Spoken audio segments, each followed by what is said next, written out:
Hello everyone, welcome to Guidely. और जल्दी ही आपके सामने अभी सबसे पहले नोटिफिकेशन आपको देखने को मिल सकता है एसबीआई पीओ का, और उसके बाद फिर आईबीपीएस पीओ, क्योंकि यही इस तरीके से पैटर्न रखा है कि पहले पीओ लेवल के एग्जाम्स आपके होंगे। तो आपको पता है कि एसबीआई पीओ में 3 सेक्शन आते हैं, दैट इज इंग्लिश, मैथ्स और रीजनिंग। लास्ट ईयर से थोड़ा सा पेपर में चेंज हुआ है, पैटर्न वही है, सब कुछ वही है, बस नंबर ऑफ क्वेश्चंस इनमें कुछ चेंजेस किए गए थे, बट टॉपिक्स तो वही है। सिलॉग्स आएगा ही आएगा, डीआई आएगी, अर्थमेटिक आएगी, इंग्लिश में आरसी आएगा ही आएगा। सो ये जितने भी टॉपिक्स हैं, तो आज हम इस वीडियो पे बहुत इंपॉर्टेंट बात करना है कि आप किस किस किस टॉपिक पे सबसे ज्यादा अपना टाइम लगाएं अगर आप इस एग्जाम के लिए तैयारी कर रहे हैं। तो टॉपिक वाइज वेटेज की आज हम लोग बात करने वाले हैं।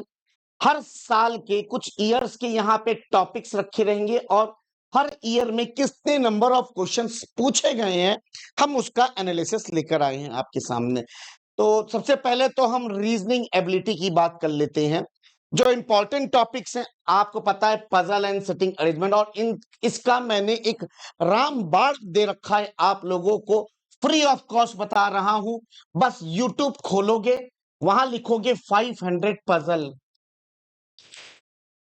मैं कहता हूं प्लीज खत्म कर दो ये 500 पजल। 2 सीरीज आपको मिलेगी, 2 सीरीज मिलेगी आपको 500 पजल सीरीज के नाम से। यूट्यूब पे प्लेलिस्ट है, एक प्लेलिस्ट में 87 क्लासेस हैं, एक प्लेलिस्ट में 50 क्लासेस हैं। दोनों को खत्म करोगे तो 1000 पजल सीरीज तुम्हारी बनके तैयार हो जाएगी।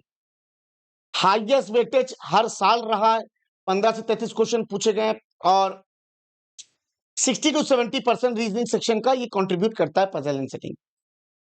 Puzzle and seating higher priority. Syllogisms inequality आता है, इनइक्वालिटी नहीं है बल्कि सिलोजम्स है, blood relation, coded decoding, order ranking and alphanumeric तो ना के बराबर पीओ में मैं मानता हूं, ठीक है ना। अगर इक्का दुक्का शिफ्ट में आ गया तो आ गया, जो कि आपकी रिकमेंडेड टाइम एलोकेशन, इस तरीके से आप अपने टाइम को 20 मिनट्स को अलॉट कर सकते हैं। ये तो एक इंफोग्राफिक्स था। मेन चीज आपके सामने ये है, मैं 2025, 2024, 23, 22, 21, 20, 19 तक का डेटा आपके पास है। हर साल आप पजल एंड सेटिंग में देखिए 25, 20 से 25, 18 से 25, 15 से 33, 15 से 28, 15, 24, 15, 25, मतलब 15 में मिनिमम मान के चलूं तो यार सबसे ज्यादा। और इस बार से 2025 से सबसे ज्यादा वेटेज आपका किससे था? Puzzle and setting. एक रफ एंड टफ आइडिया, आप एक बिल्कुल कैलकुलेशन सर बैठ नहीं रही है, 30 क्वेश्चन आए तो 25 तो इसके आ गए, ऐसा नहीं है, ठीक है। तो rough and tough calculation her shift की मिला के मैं बता रहा हूं कि सिलॉग से 0 से 3 आ गए थे, इनइक्वालिटी से 0 3, कोडिंग डिकोडिंग से आए नहीं थे किसी भी शिफ्ट में, अल्फा न्यूमेरिक से किसी भी शिफ्ट में, डायरेक्शन में इक्का दुक्का किसी शिफ्ट में आए थे, ब्लड रिलेशन आई थी, ऑर्डर रैंकिंग और मिसलेनियस वाले जो होते हैं ना कि ऑड में नंबर 1 ऐड कर दिया, इवन में नंबर 2, इस टाइप के क्वेश्चन थे। ये सारे ईयर के आपके पास एनालिसिस यहाँ पे दिया हुआ है। ये तो सिर्फ रीजनिंग का था, टॉपिक वाइज रीजनिंग सब्जेक्ट का। बात कर लेते हैं अब हम लोग थोड़ा सा क्वांटिटिव एप्टीट्यूड की, जिसमें सबसे ज्यादा देखो, जैसे रीजनिंग में सबसे ज्यादा इंपॉर्टेंस पजल्स को दी गई थी, सिमिलरली यहाँ पे सबसे ज्यादा इंपॉर्टेंस डीआई को दी गई है, फिर अर्थमेटिक है, फिर कैसलेट है, ठीक है। Data interpretation, caselet, missing number series, wrong number series, simplification. सबसे लोएस्ट डेटा सफिशिएंसी पूछता ही नहीं है यार, मुझे नहीं लगता कि पूछता है, लास्ट टाइम नहीं पूछा था किसी एग्जाम में, ठीक है। तो ये तो एक इंफोग्राफिक्स डेटा आपके सामने यहाँ पे रखा गया है। जो मेन बात करते हैं एसबीआई पीओ की, टॉपिक वाइज की, क्वांटिटी एप्टीट्यूड की, जो एग्जाम वाइज ने पूछी, डेटा 10 से 12 क्वेश्चन, कैसलेट से 3 से 5, मिसिंग सीरीज आ गई थी, नहीं भी आ सकती है, रॉन्ग नंबर सीरीज आई थी, नहीं भी आ सकती, अर्थमेटिक 10 से 14 आएंगे ही आएंगे, डेटा सफिशिएंसी नहीं ही आई थी, Q1 Q2 वाले आए ही नहीं थे, सिंप्लीफिकेशन आई थी कि नहीं आई थी, किसी शिफ्ट में आ सकती है क्योंकि 0 3 लिखा हुआ है, क्वाड्रेटिक इक्वेशन 0 से 3 लिखा हुआ है। सबसे लीस्ट इंपॉर्टेंट जैसे Q1 Q2 देखो 2024 में पूछा ही नहीं गया था, डेटा सफिशिएंसी नहीं पूछी, नहीं पूछी, नहीं पूछी, कम इंपॉर्टेंस देनी, लेकिन सबसे ज्यादा इंपॉर्टेंस डीआई, कैसलेट और अर्थमेटिक आपका वेटेज अच्छा खासा रखते हैं यहाँ पे। तो एक बार आप अंदाजा ले सकते हैं, मैं हट जाता हूं, आप स्क्रीनशॉट ले सकते हैं यहाँ से। अब बात करते हैं इंग्लिश लैंग्वेज की, जहां पे सबसे ज्यादा पजल थी, फिर डीआई थी, अब यहाँ आरसी को हायर वेटेज दिया गया है, फिर क्लोज टेस्ट, एरर डिटेक्शन, ये मोस्ट इंपॉर्टेंट टॉपिक्स हैं, इनकी आपको प्रैक्टिस करनी ही करनी है। फिर टॉपिक प्रायोरिटी मीटर आपके सामने है कि आरसी को सबसे ज्यादा प्रायोरिटी दो, क्लोज टेस्ट एरर डिटेक्शन को दो, फिर पैरा जंबल फ्रेज रिप्लेसमेंट दो, वर्ड स्वैपिंग, और सबसे कम priority match the column and connector miscellaneous में दिया गया है। जैसे मैच द कॉलम आया होगा, ठीक है, तो ये आपके सामने एक इन्फोग्राफिक डेटा है। और अगर एनालिसिस देखा जाए तो आरसी 9 से 10 क्वेश्चन इसमें आए थे 2024 में। देखिए सबसे ज्यादा जो आपके आरसी आई है, एरर डिटेक्शन आई है, देखो आई है, पैराजंबल आया ही आया है, हर साल आया ही है, मिसपेल नहीं आया था लास्ट ईयर 2025 की बात करें थे, कनेक्टर्स आए नहीं थे, वर्ड स्वैप 3 से 5 क्वेश्चन पूछे गए थे, फ्रेज रिप्लेसमेंट के 4 से 5 क्वेश्चन थे, मैच द कॉलम 1 से 3 क्वेश्चन आया था, फिलर्स का भी देखो 3 से 5 क्वेश्चन आए थे। तो ये मोस्ट इंपॉर्टेंट टॉपिक्स हैं, ये आपको मिस करने ही नहीं है। और सेंटेंस रीअरेंजमेंट एंड रिप्लेसमेंट 3 से 5 क्वेश्चन, वर्ड यूजेज से 2 से 5। और आपको बता दें एसबीआई पीओ में इंग्लिश को थोड़ा सा अच्छी प्रायोरिटी देना, एक्यूरेसी को अच्छे से मेंटेन करके चलना, सिलेक्शन प्रीलिम्स का बहुत आराम से निकल जाएगा। मेंस में तो सिर्फ सिर्फ जादू है। किस चीज का जादू है?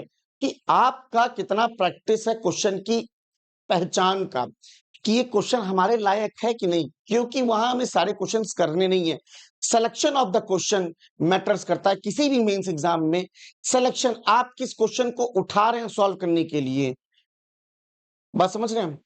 अभी लास्ट मैंने एक मॉक दिया था, शायद आप लोगों ने देखा है कि नहीं देखा है, मैंने एक क्वेश्चन गलत उठा लिया था, उससे मेरा टाइम वेस्ट बहुत हो गया 3 से 4 मिनट। फिर पैनिक हो गया कि यार अब पूरा खराब हो गया लगता है पूरा, लेकिन फिर भी उसमें सबसे कम अटेम्प्ट थे मेरे, 15 से 20 क्वेश्चन मैंने अटेम्प्ट किए थे केवल बस। तो क्वेश्चन का सिलेक्शन बहुत इंपॉर्टेंट है, और ये सिर्फ बोलने से नहीं आएगा, ये आपको अप्लाई करना पड़ेगा, आपको खुद मॉक अटेम्प्ट करने पड़ेंगे, आप खुद पीडीएफ सॉल्व करनी पड़ेंगी, तब आएगा आपको समझ के। तो क्वेश्चंस बतेर हैं गाइडली पे, लेकिन तरीके से, सिस्टमैटिक तरीके से हमको पढ़ना है। इसीलिए अगर आप सिस्टमैटिक तरीके से पढ़ना चाहते हैं, प्रॉपर एक सिस्टमैटिक वे, कि 50 दिन का कोर्स पूरा ये वो, तो गाइडली का all in one PDF course आप परचेज कर सकते हैं, जिसके अंदर 50 का डेली टारगेट्स मिलेंगे, टॉपिक वाइज और एग्जाम वाइज सेक्शन वाइज आपको पीडीएफ्स मिलेंगी, क्विज के फॉर्मेट में रहेगा, वीडियो सॉल्यूशन भी रहेगा, मेमोरी बेस भी रहेगा, मेंस मास्टरी भी है, complete arithmetic mastery, special booster, score booster है, प्री प्लस मेंस। इसके अंदर आपको स्कोर बूस्टर मतलब क्या, जो मिसलेनियस वाले पार्ट्स होते हैं वो इसके अंदर भर भर के रहेंगे आपके सामने, आप परचेस कर सकते हो। मेरा रिकमेंडेशन हमेशा यही रहा है अब, कि 9 मंथ ले लो, 12 मंथ ले लो, 18 मंथ ले लो।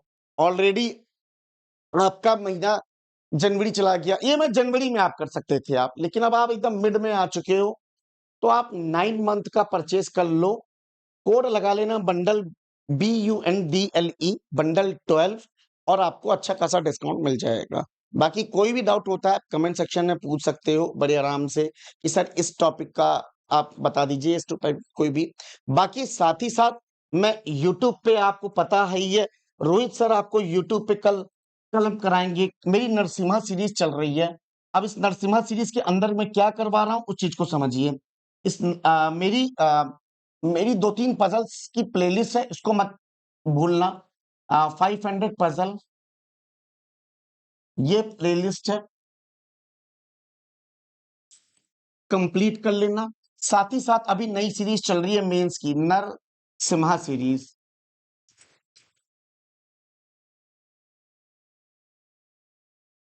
ठीक है, इसकी कल हम लोग करने वाले हैं क्लास 8, ठीक है, 3 PM पर करेंगे। अगर आप ये वीडियो देख रहे हैं और आपको ये बात पता चली कि डियर नरसिम्हा सीरीज वो भी मेंस की है ना, तो यहाँ पे हम लोग 2 पजल करेंगे कल, 2 या 3 पजल करते हैं, ठीक है, 3 बजे करते हैं। तो जरूर आपको क्लास में आना है, अगर आपको पता चल रहा है आज इस वीडियो के माध्यम से, तो वीडियो को जरूर देखिएगा। कल 3 बजे मिलते हैं, इवेंट लग चुका है, जाइए सेशन को लाइक करिएगा, ठीक है। खत्म करते हैं, बाकी कोई भी डाउट हो आप कमेंट सेक्शन में पूछ सकते हैं। Bye, take care and have a nice day.